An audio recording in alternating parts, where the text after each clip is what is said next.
Welcome to episode 5 of Call Your Broker. This is Matthew Struck with Treadstone Risk Management. I have with me John DiMartino from Liberty Benefit Advisors. We gave Giovanni the day off, so he's off gallivanting around the state. And it is our honor to have our first guest ever on the podcast, Kelly Adler from Capehart Scatchard. So go ahead, say hello, Kelly. Hello, everybody, and I'm honored to be the first guest on this podcast. That's pretty cool. It's no small feat. Yes, no kidding. So, Capehart Scatchard was actually nice enough to host us here for our recording session. So we're at their building in Mount Laurel, which is fantastic.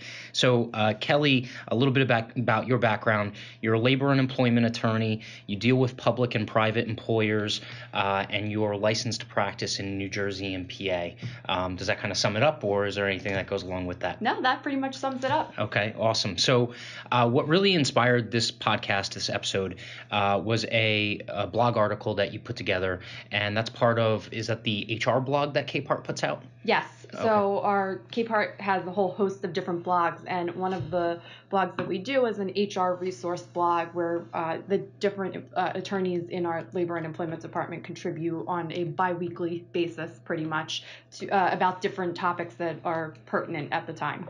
Awesome. Okay, so this topic is something that's very near and dear to both my and John's heart, because we do a lot of social media, a lot of digital media advertising and outreach and branding. And so we are talking about social media in the workplace. And so the first thing I'm going to ask you, Kelly, is what inspired you to write this blog post? There are actually two things. The biggest one is, if you all recall, the huge uproar that occurred after the Charlottesville that happened. Yeah. And there was a huge social media firestorm out there to identify the people who appeared, and it led to a lot of employers terminating employees and employers having to deal all of a sudden with something that they didn't know was going to happen. Always a good idea to shoot first and ask questions later. Yes, yeah. So because I represent employers, it was something that really resonated with me, that there are so many employers out there that all of a sudden were dealing with a huge social media backlash and being contacted by people trying to figure out where employees were working, whether they were going to fire these people. And that's a lot for an employer to deal with when they weren't expecting it at all. Definitely. The second thing is that I actually attended an employment law conference at the end of September, and one of the presentations was on social media, and it was presented by attorneys and insurance professionals from across the country. So awesome. I got a good understanding of what was going on in other states too, and that kind of came into my head. I thought, I should really do a blog article on this because it's such a big issue right now. Oh yeah. So are they? Do they have similar issues within other states in terms of this? I mean, I would imagine the regulation is kind of all over the map with the 50 states. Well, which I know we're going to get into in a little bit, the NLRA applies, the National Labor Relations Act applies across the country. So as far as the issues involving employers and what employees can post on the federal level is across the board going to be the same. Okay, fantastic. All right, so you mentioned right at the top of the blog post this love-hate relationship by employers with social media. Can you just kind of elaborate on that a little bit? Sure. So social media can be fantastic for a company. It's a very fast way to get information about your company, your product, out to a huge mass of people very quickly. Yeah, and depending on the company and the size of the company and the size of your following on Facebook or Twitter or Instagram or whatever it is that you have, at the touch of a button hitting send, or you're reaching thousands of people. At the same time, it's a huge hindrance to employers, because those same thousands of people are also reading all the complaints that people are posting about your company or your product, and it can create a huge backlash very quickly that you have to deal with almost instantaneously. Oh, yeah. So now that's something that happens kind of around the environment of the company and the exterior. In terms of the individual employee use of social media, is there what's the dynamic there? I mean, I can speak from personal experience. I think, John, you can speak from personal experience. We've worked in places that have had a very deep skepticism of using social media, specifically because of that dynamic, not just of the social backlash or the public kind of commenting and things like that, but a lot of companies are worried that there's going to be internal issues in terms of the employees' use of social media. So I would imagine that kind of works into it as well, right? So they don't want to necessarily, and I think we're kind of jumping the gun because there's a case that talks about it later on that we'll talk about, but they don't necessarily want their employees, or some of them don't necessarily want their employees to be, kind of making comments off the cuff about the company or about other employees as well. Is that right? That's absolutely true. And as you said, there is a case we'll talk about in a little bit. And in addition to that, I mentioned before the National Labor Relations Act, it's really a tight line that they're walking, because no, they don't want their employers to be able to say all this, but at the same time, in some ways, they really can't stop it from happening, because otherwise you're potentially violating federal law. Oh, yeah. Now, does that also run into the First Amendment? I know I'm kind of throwing you a little bit of a curveball, but does that kind of run into First Amendment speech issues as well? It could, depending on who the employer is. If you're talking about a public entity, absolutely, it could absolutely be raising those types of issues. Okay, awesome. John, what's your experience been with social media in terms of your professional past and kind of your perspective going forward? Pretty much the same thing. I mean, we come from an industry, obviously, that's sometimes seems like it's trapped in the Stone Age. Oh, right? Yeah. So there's not a whole It's lot 1970 of all over again. Of course. But I think the industry as a whole, at least on the benefits side, is starting to realize that social media in all its various ways that can be implemented is a good thing. Most wellness programs now have at least some sort of social media aspect to it, where you can engage with other participants and give them words of encouragement or challenge them to a new activity. So we're seeing those two worlds being kind of melded together. Now, obviously, you're less likely to say something negative, right, when you're in a company-sponsored wellness program than you are on Twitter or on Facebook posting in the comments.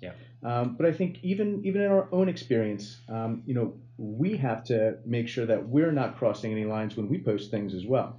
And that's something that you and I obviously talk about all the time. Oh, yeah. And it's something that, it's a little bit of a gray area, right? Even if we had a concrete social media guideline, even then, what am I allowed to say? Can I comment on the election? Am I allowed to say something negative? Right. Or is that something that could be used against me? And obviously, coming from us as business owners, I'm not going to fire myself, right?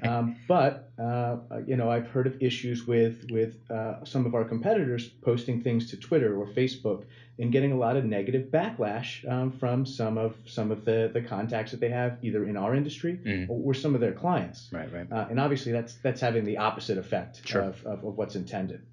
So I think you just have to be careful. Definitely. Is my experience so far. Yeah, I think what's interesting is this topic is basically a tightrope walk, right? It's not binary, right? There's no yes or no. There's no good or bad, right?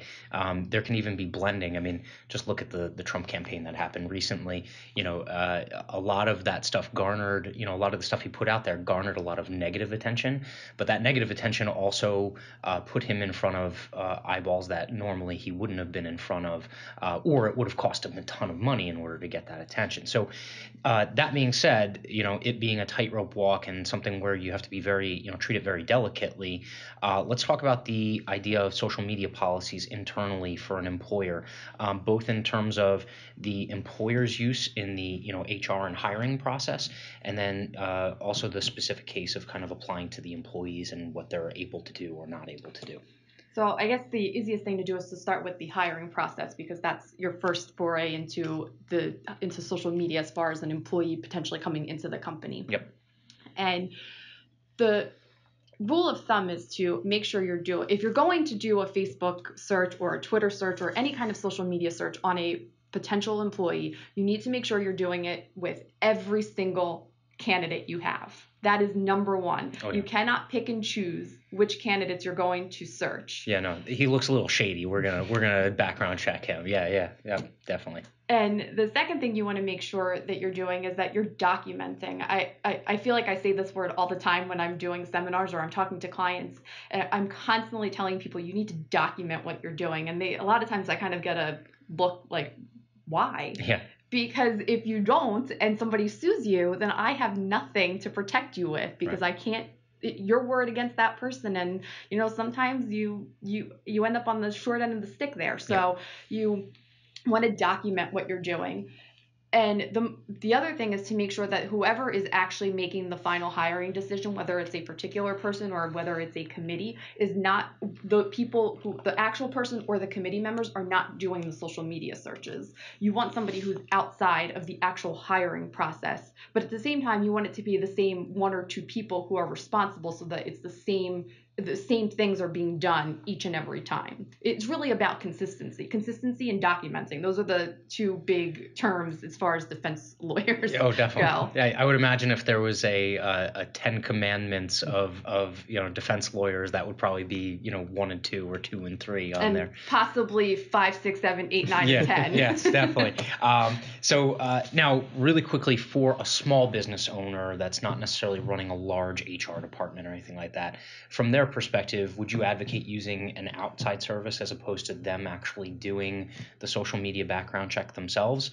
Or what kind of do's and don'ts are associated with that? That's really a business decision. They can or they can't. There's really no yes or no answer to that specifically. If they do go that route, one, it's going to cost them money. So whether or not they want to spend that money when they can probably do it in-house with one employee relatively quickly.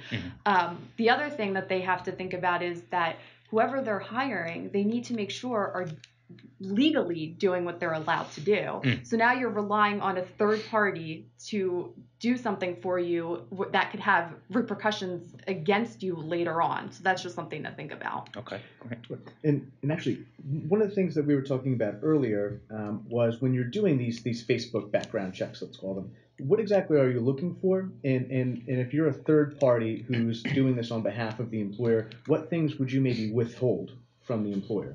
Well, the first thing is that you can only look up what is publicly available. That's number one. If it's for Facebook, because that's what we're talking about, Facebook has you have the ability to control what you actually put out there. So some people have Facebook pages that are locked tight, short of whatever your cover photo is and your actual profile picture. There could be nothing else on there.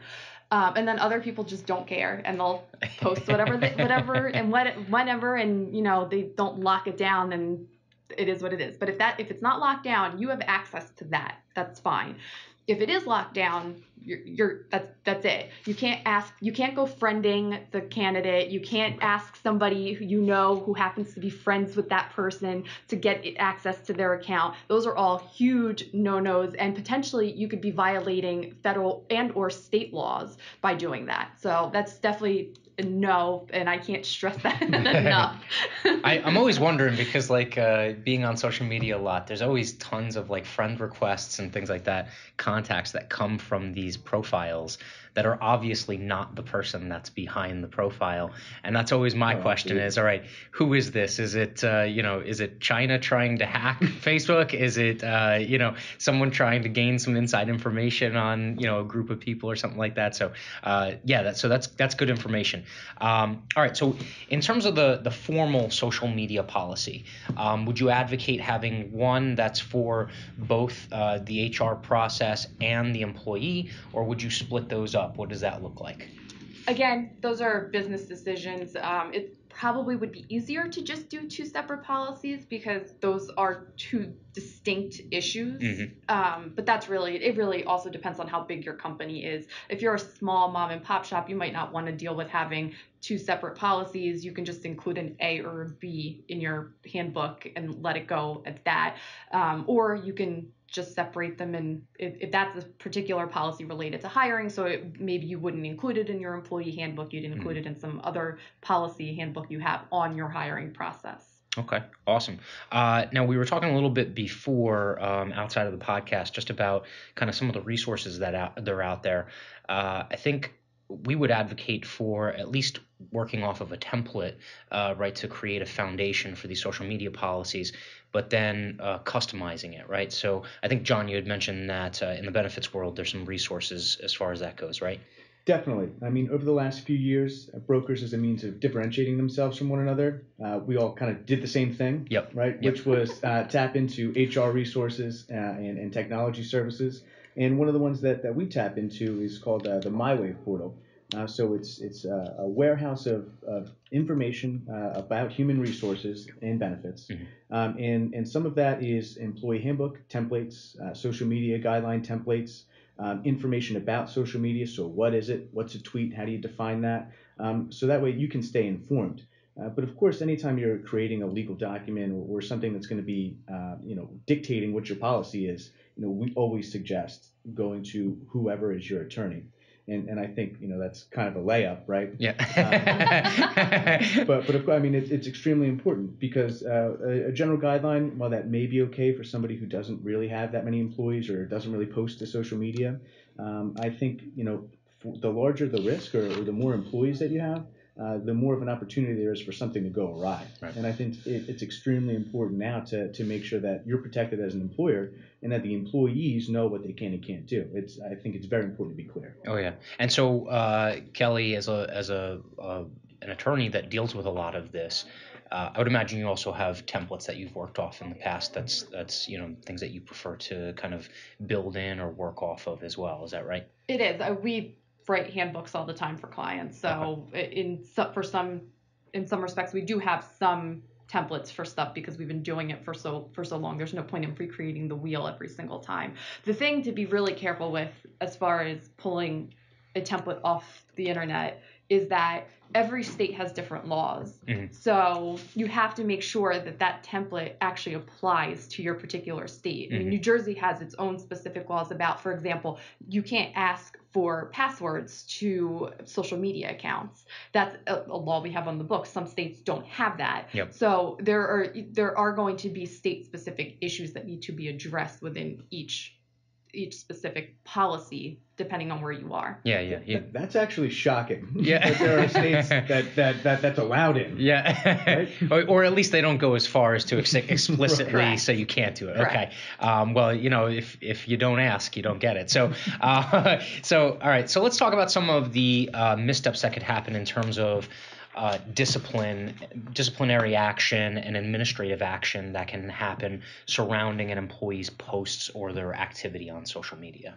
A lot of times what I find is that not even just on social media issues, but there's just a general knee-jerk reaction that we just want to discipline the employee for whatever it is without really going into, well, was this something that they could do? Maybe they could have done it slightly better than the way they did it, but is it legally, or were they allowed to do that? And are you going to be breaking the law by disciplining the person for whatever it was that they said? Right. You may not like the fact that they went onto their public Facebook page and said, I don't like this particular policy and it's really hurting morale of the company, but that's technically legal. Right. So, you can't, you have to really, there's no knee-jerk reactions here. That's the worst thing you could do. You really need to sit down, evaluate, talk to other people in the company, talk to your attorney, find out what you can and can't do. Definitely. I think we've seen, there's definitely been an escalation of the attention paid in the media to a lot of high-profile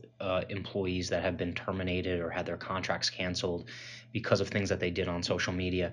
Unfortunately, we don't always find out the end result of that from a professional curiosity standpoint, because in a lot of these cases, there's varying reasons why a company might, part ways with an employee. I mean, New Jersey is an at-will state, right? So we do have a little bit more, barring some kind of collective bargaining contract, we do have a little bit more freedom to make a hiring or firing decision, but still that can't contravene or contradict with certain protections in other areas. So I always find that interesting is, you always get the headline and you never get the follow through on what the finishing line was.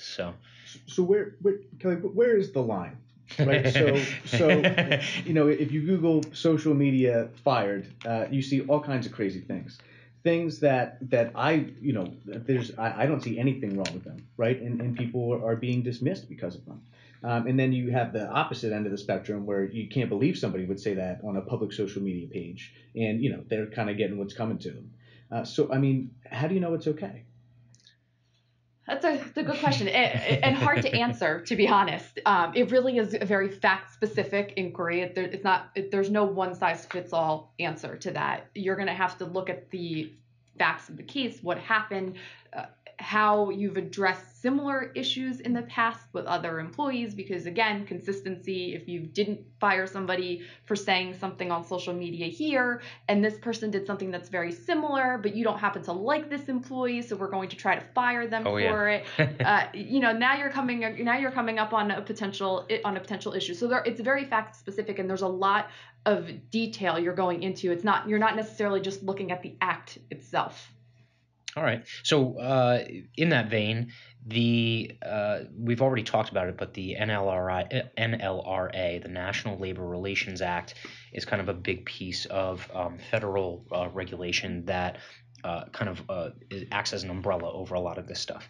So in the vein of where the line is and whatnot, I think the line is definitely crossed when you violate the NLRA. So what is the NLRA, and what would constitute a breach of it? All right. So if you're in a unionized workforce or employment setting, everybody knows what the NLRA is. It's the National Labor Relations Act, and it basically protects. One of the aspects of it is that it protects an employee's right to select or reject unions, to act in concerted activity with other employees. What a lot of employers don't realize is that the NLRA applies to all employers. It's not just unionized employers, because the point of the NLRA, and specifically it's Section 7, is that employees have the right to actively unionize. So just because you're not in a unionized setting now, you potentially could be. Right. So what employers have to look at is when there's a posting, for example, on Facebook or Twitter about the company, they have to look at the posting in terms of one aspect of it, whether the employee is acting in some kind of concerted activity. Is it just one employee who's kind of complaining about something specific to just that person, and it's just they didn't like whatever happened, but it really only applies to them, doesn't apply to any other employee, or it has nothing to do with specific policies of the company. Then that's different. When you're talking about an employee who posts something about this policy is adversely affecting the entire workforce, we're not able to get our work done timely, we're being disciplined for it, or wages, or they're talking about anything that would apply to a group of employees as opposed to one employee, then you're potentially getting the NLRA involved. Okay. So it sounds almost like employers have to treat these situations not just in terms of the current employment status or employment structure of the worker base, but they also have to take into account they don't want to necessarily stifle their ability. I mean, some of these comments and posts can lead to unionization, or they can lead to a collective act on the part of the employee base, right? So absolutely. They almost have to kind of get out their crystal ball and play what if and say, all right, if I take action against this, am I kind of violating them from being able to do something down the line that would be protected under the NLRA? Is that right? It is, and it's not even just employees attempting to unionize. If all they're doing is complaining about working conditions, and it's a general complaint that would apply to a number of employees, that's enough. It's not even because they want to unionize down the line. It's concerted activity to deal with a particular working condition that they're dealing with. So would a good example be an employee complaining about their own poor review at the end of the year? Would be them acting speaking on behalf of themselves, but them saying, I can't believe I'm working 70 hours again this week. They keep everybody way past the 40 hours we're allowed to. I mean, that sounds like maybe speaking on behalf of the employees collectively. Correct. Right. Okay. So that's kind of where there's a line drawn. Yeah. And so we actually have a specific case that we referenced earlier on, the Butler Medical Transport case.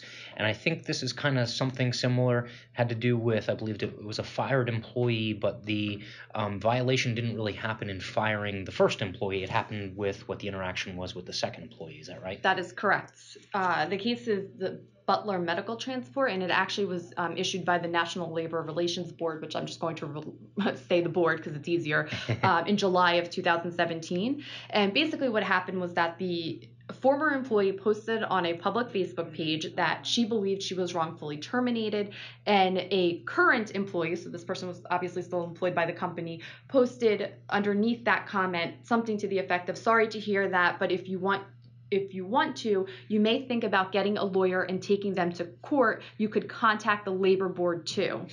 The employee who posted about contacting a lawyer or contacting the labor board was fired. Mm-hmm.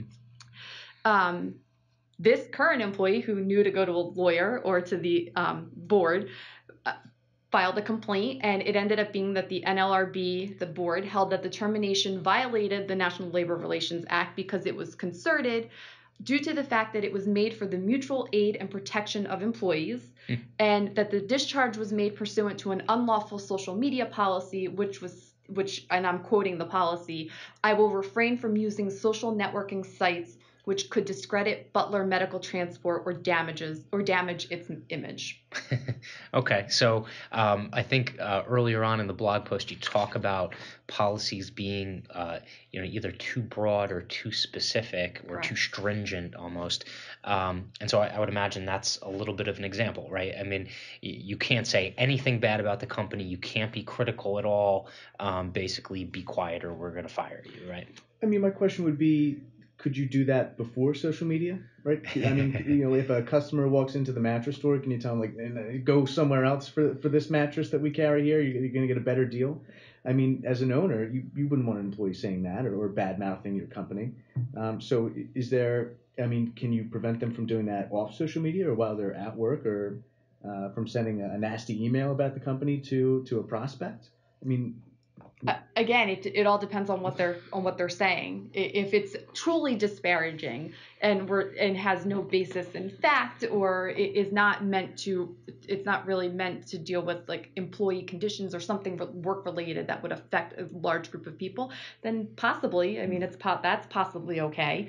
It would depend on the circumstances. But if they're trying to get out to the public, they write into the newspaper some editorial about working conditions or wages or whatever it is, and it deals with the company as a whole and their working conditions, then that's a different story. It's the same. It's just because it's not on social media and it's a newspaper doesn't make a difference. Right. And I think and we keep coming back to it, this consistency idea. It's also the idea of setting expectations at the beginning of almost at the beginning of the employment relationship, or at the very least when if an employer picks up these policies after they already have employees on staff, the point in time at which they communicate, look, we're going to change the policy and this is what it is going forward, just, being clear and concise about that policy communication and then sticking to it over the long term. So I think it's always interesting when these cases come up. Like you said, they're so fact-based that a lot of times some individual detail turns the case where, like you were saying, John, in the past, the employer could have gotten rid of them or maybe they were prohibited from it. And then some small detail about the interaction or the precedent that was set internally kind of changes the case on it, turns it on its ear, and then, the outcome completely changes as well. So we've been discussing a lot about employees commenting about their own workplace, right? But what if they comment on something completely unrelated, right? So like the Charlottesville issue that you brought up earlier, if somebody comments on that and whether it's a racist comment or a comment that the general population would just deem inappropriate, whatever that is, is that a fireable offense as well? It could be, it could not be. Again, I can't answer that without knowing specifically, without having a specific example, right. Without, it's hard to answer that question. But I can say that employers potentially getting involved in things like that because of public pressure will inevitably, whether they were right or wrong, makes absolutely no difference, lead to litigation. Mm-hmm. I mean, there's the case that just happened with the woman who was just terminated because she was biking. I don't remember exactly where she was, but the presidential motorcade went by and she gave the presidential motorcade the finger. Oh my God.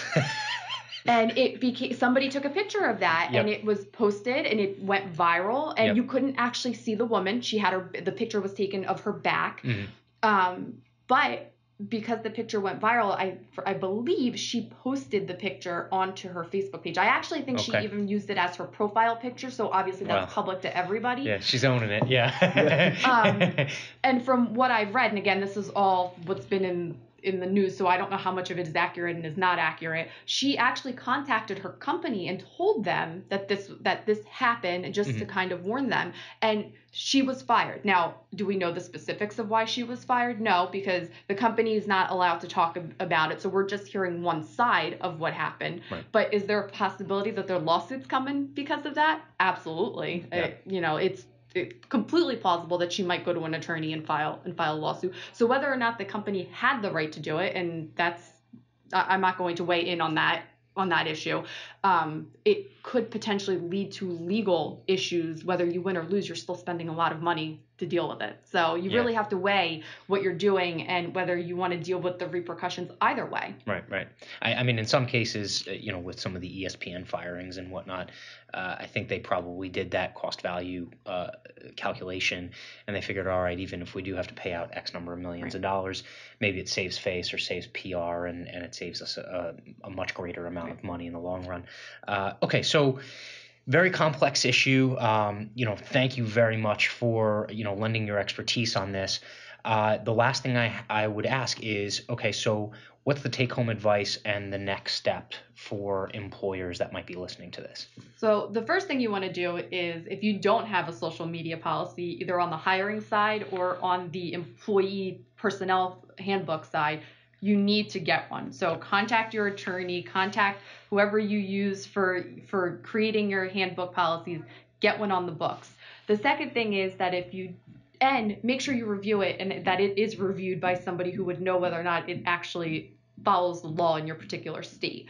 The second thing is, if you have a social media policy and it hasn't been updated recently, you have to update it. I mean, social media has kind of blown up in the last few years, and a lot of times employers just aren't keeping up. And I've gotten into a case and I look at the handbook and it was last updated in 2006, and I'm like, what are you guys doing? When did the iPhone come out? Yeah, the iPhone came out about then, right? I think that's about when it came out. And I'm like, no, nothing in here has been updated since 2006. No, you need to do something about this. Forget social media. You've got other things that need to be updated too. Laws have changed. We need to make changes here. So you really have to, especially with something that is constantly changing like social media. I mean, it's always changing.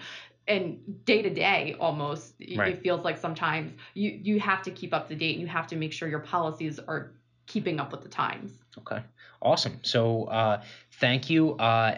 Again, Kelly Adler with Capehart Scatchard. How can people either connect with you or follow you or get to the blog?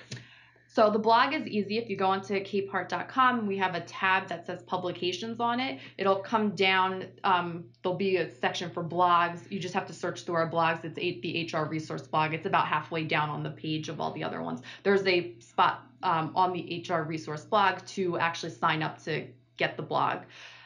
You can contact me by email. It's kadler@capehart.com. Capehart is Capehart, just in case anybody wants to know. Or you can find me on LinkedIn, Kelly Adler, Capehart and Scatchard. It's not hard to find me. And you also have a training session coming up. Is that right? We do. A colleague and I are doing a communications seminar January 16th. And it is basically surrounding communicating with your employees. One of the topics we're going to be talking about is social media in the workplace, talking more in detail about policies, hiring, how to use social media properly, how not to use social media. There's also a seminar section on just handbooks in general. So it goes beyond social media policies to other policies you should or should not have in your handbooks. Yeah. And then we're doing a interactive communication. We have a guest speaker coming in who's doing an interactive communicating between businesses and teams. So I don't know exactly how he's doing it, but he did tell me it's an interactive course. So whoever attends will certainly be having some interaction with the speakers. And we haven't gotten approval yet, but we have applied for HRCI and SHRM credit for people who are HR professionals. Oh, that's great to know.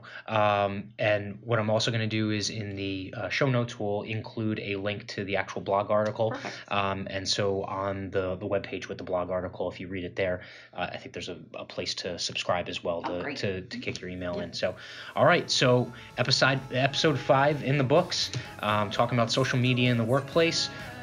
Thank you very much. And a little bit of a change this week. Instead of just call your broker, it's also call your attorney. So we'll see you in episode 6.